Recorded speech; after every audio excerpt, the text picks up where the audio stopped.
السلام علیکم ورحمۃ اللہ وبرکاتہ۔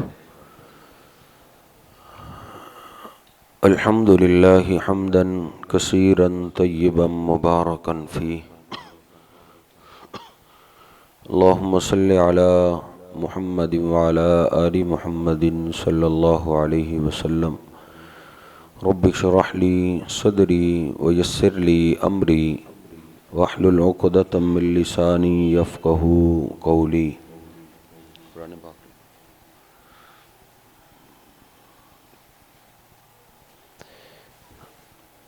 اللہ سبحانہ و تعالی کی توفیق سے قرآن پاک لاؤ، قرآن پاک۔ ہم تیسرا سپارہ سن رہے ہیں۔ سورۃ البقرہ آج ختم ہوئی ہے اور یہ بڑی ہی عظیم الشان صورت ہے۔ نبی پاک صلی اللہ علیہ وسلم فرماتے ہیں کہ جس گھر میں سورۃ البقرہ پڑھی جائے تو اس گھر سے شیطان بھاگ جاتا ہے۔ اور آپ نے فرمایا لا تجعلوا بیوتکم مقابر، اپنے گھروں کو قبرستان نہ بناؤ بلکہ اپنے گھروں میں سورۃ البقرہ پڑھا کرو۔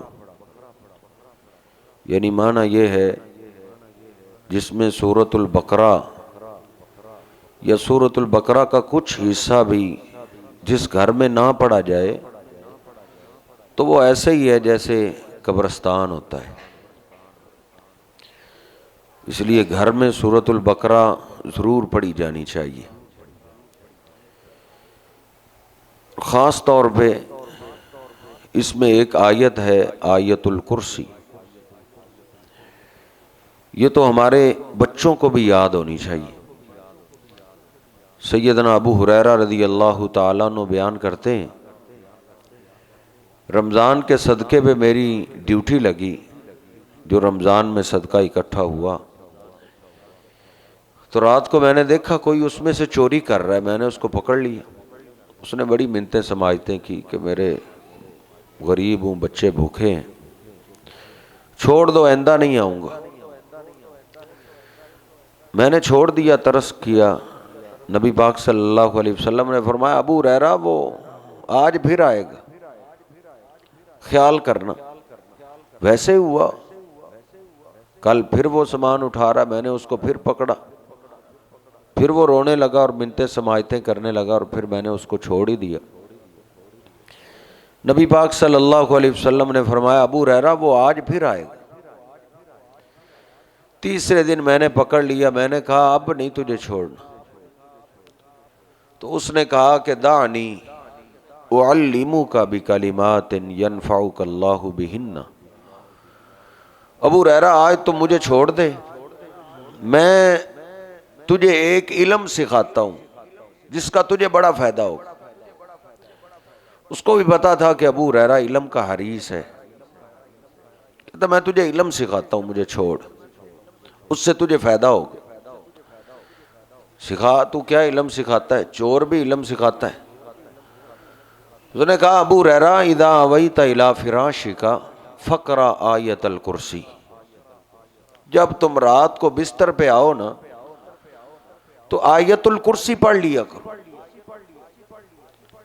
آیت الکرسی جب تم پڑھو گے تو ساری رات اللہ سبحانہ و تعالی تجھ پہ حفاظت کرنے والا چوکیدار مقرر کر دے گا۔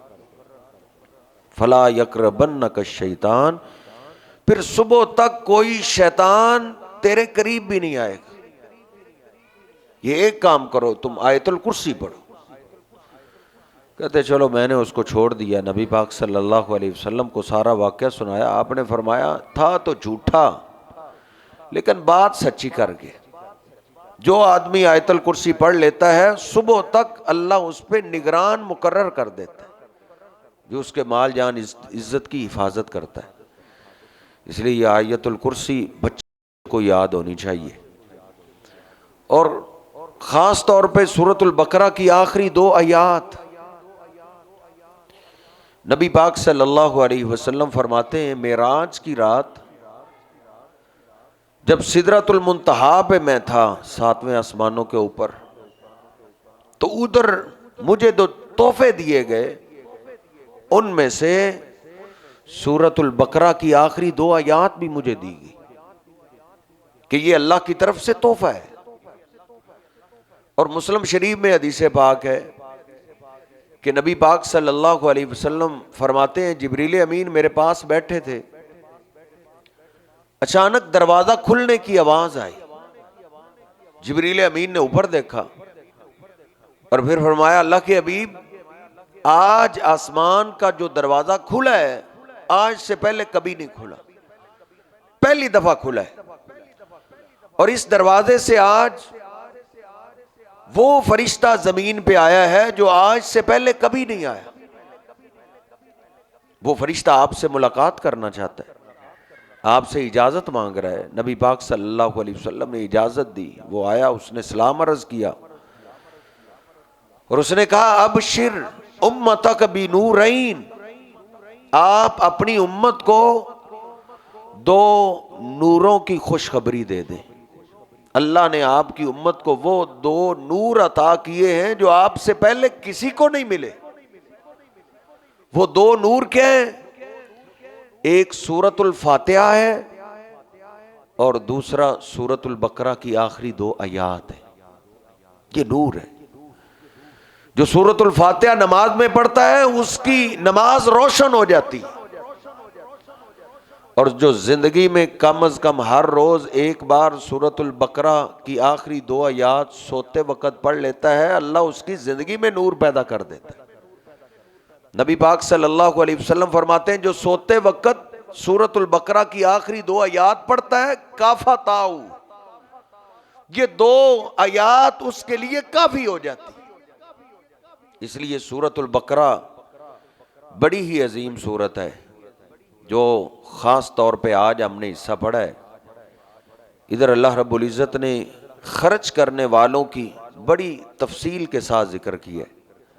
اللہ رب العزت فرماتا ہے مثل الذین ينفقون اموالهم فی سبیل اللہ کمثل حبۃ انبتت 7 سنابل فی کل سنبلۃ 100 حبۃ، کہ ان لوگوں کی مثال جو اللہ کے راستے میں خرچ کرتے گندم کے ایک دانے کی طرح ہے۔ پچھلے سپارے میں بھی اللہ نے یہی اشارہ کیا تھا کہ وَأَنفِقُوا فِي سَبِيلِ اللَّهِ، اللہ کے راستے میں خرچ کرو اور اپنے آپ کو تباہ نہ کرو۔ وَأَحْسِنُوا، نیکیاں کماؤ، اللہ نیکیاں کرنے والوں کو پسند کرتا ہے۔ ادھر اللہ نے گندم کے دانے کی بات کی ہے، میرے خیال میں اس سے سستی کوئی چیز نہیں۔ اصل میں جب بھی ہم بات کرتے ہیں نا خرچ کرنے کی تو ہمارے مائنڈ میں ذہن میں ایک ہی بات آتی، یہ کام تو مالداروں کا ہے، جن کے پاس ڈھیروں مال ہے، فیکٹریوں کے مالک ہیں، پلازوں کے مالک ہیں۔ حالانکہ ایسی بات نہیں ہے، خرچ کرنا مالداروں کی خوبی نہیں، مسلمان کی خوبی ہے۔ جتنی حیثیت ہے آپ اتنا خرچ کریں۔ کہاں اللہ نے کہا ہے کہ بس ڈھیروں مال ہی ہو تو اللہ دیکھتا ہے؟ نہیں، اللہ رب العزت تو یہ دیکھتا ہے کون کیا کر رہا ہے، کیسے خرچ کر رہا ہے۔ مقدار کو نہیں دیکھا جاتا، ادھر معیار کو دیکھا جاتا ہے، دل کی کیفیت کیا ہے، اخلاص کیا ہے۔ اللہ رب العزت فرماتا ہے جو اللہ کے راستے میں خرچ کرتا ہے ایک دانے کی مثال ہے اس کی، جس کو زمین میں پھینک دیا جائے تو اس سے 7 بالیاں نکلتی ہیں، پھر ہر ایک بالی کو سٹے کو 100 دانے لگتے ہیں، یعنی جو 1 روپیہ اللہ کے راستے میں خرچ کرتا ہے، اللہ کے راستے میں اللہ اس کو 700 کے برابر ثواب عطا کرتا ہے۔ بڑی تفصیل کے ساتھ اللہ رب العزت نے ادھر خرچ کیا ہے۔ اللہ رب العزت فرماتا ہے کئی لوگ ہیں جو اللہ کے راستے میں خرچ کرتے ہیں پھر اس کے پیچھے احسان جتلاتے ہیں۔ یہ میں دیہاتی ہوں، دیہاتوں میں اکثر عادت ہوتی ہے، آپ تو شہری لوگ ہیں، جس نے 100 روپیہ بھی دیا وہ امام صاحب پہ بھی روب ڈالتا ہے، خطیب صاحب پہ بھی روب ڈالتا ہے، وہ انتظامیہ پہ بھی روب ڈالتا ہے۔ تو اللہ رب العزت نے شاید ہم دیہاتیوں کی بات کہی ہے، اللہ کہتا ہے قول معروف و مغفرۃ خیر من صدقۃ یتبعها اذی، اگر تم نے صدقہ کر کے تنگ ہی کرنا ہے تو اللہ کہتا ہے اس سے بہتر ہے تم اچھی بات کر دو، و مغفرہ اور معاف کر دو، خادم سے غلطی ہو اس کو معاف کر دو، صدقہ نہ ہی کرو، اس سے بہتر ہے تم معاف کرو، قول معروف اور اچھی بات کرنا سیکھ جاؤ۔ اللہ کہتا ہے یہ ایسے صدقے سے بہتر ہے جس صدقہ کرنے کے بعد لوگوں کو تنگ کیا جائے۔ آگے اللہ فرماتا ہے اے ایمان والو، اپنے صدقے کو کسی کو تکلیف دے کے ضائع نہ کیا کرو، بلکہ اس کی حفاظت کا ذمہ، حفاظت محفوظ رکھا کرو، اپنی زبانوں کو، اپنے معاملات کو۔ پھر آگے اللہ رب العزت نے ایک مثال سے سمجھایا ہے کہ اس کا یہ مطلب نہیں ہے کہ آپ خرچ کرنے سے اپنے ہاتھوں کو روک لو، بلکہ اپنے جو باقی عیوب ہیں ان کو دور کرنے کی کوشش کرو۔ آگے اللہ نے مثال بیان کی ہے کہ تم میں سے کوئی پسند کرتا ہے ایک آدمی کاروبار کرتے کرتے عروج پہ چلا جائے، اس وقت باغات ہوتے تھے جو زیادہ مالدار لوگ ہوتے تھے، بہت بڑا باغ ہو اور اس کے بچے چھوٹے ہوں، خود بوڑھا ہو گئے، اب نئے سرے سے کاروبار کر بھی نہیں سکتا، کاروبار بھی عروج پہ اور بچے بھی چھوٹے ہیں، وہ سنبھال بھی نہیں سکتے، اللہ کی طرف سے آفت آئے اور سارا باغ تباہ ہو جائے تو اس کا یہ تم میں سے کوئی پسند کرتا ہے؟ واقعتا نہیں، کوئی بھی پسند نہیں کرتا۔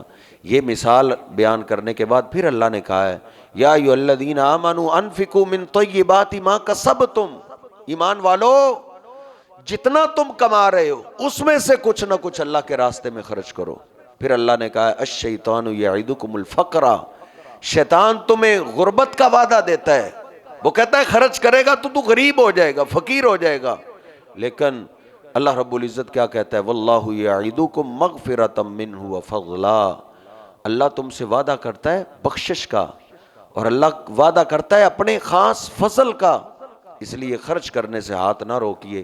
آگے اللہ رب العزت نے سود خوروں کا تذکرہ کیا ہے الذین ینفقون اموالہم باللیل والنہار سرا وعلانیہ، ایمان والے لوگ دن کو بھی خرچ کرتے ہیں، رات کو بھی خرچ کرتے ہیں، لیکن ان کے مقابلے میں دوسرے لوگ ہیں، ایمان والے مال بڑھاتے ہیں اللہ کے راستے میں خرچ کر کے، لیکن دوسرے لوگ الذین یأکلون الربا، جو سودی کاروبار کرتے ہیں اپنے مال کو بڑھانے کے لیے، سود چلاتے ہیں اور سمجھتے ہیں سود کرنے سے ہمارا مال بڑھے گا۔ اللہ رب العزت فرماتا ہے یمحق اللہ الربا ویربی الصدقات، اصل بات یہ ہے سود سے مال تباہ ہوتا ہے، اللہ رب العزت برباد کرتا ہے، اور صدقات و خیرات سے اللہ مال کو زیادہ کرتا ہے۔ پھر اللہ رب العزت نے فرمایا ایمان والو اللہ سے ڈر جاؤ اور سود سے باز آ جاؤ، اور جو سود سے باز نہیں آتے وہ اللہ اور اس کے رسول سے جنگ کے لیے تیار ہو جائیں۔ تو اللہ رب العزت نے ہماری اصلاح کے لیے کیسے واضح احکامات دیے، اللہ رب العزت ہمیں سمجھنے کی توفیق عطا فرمائے۔ وأقول قولی ھذا استغفر اللہ لی ولکم ولسائر المسلمین۔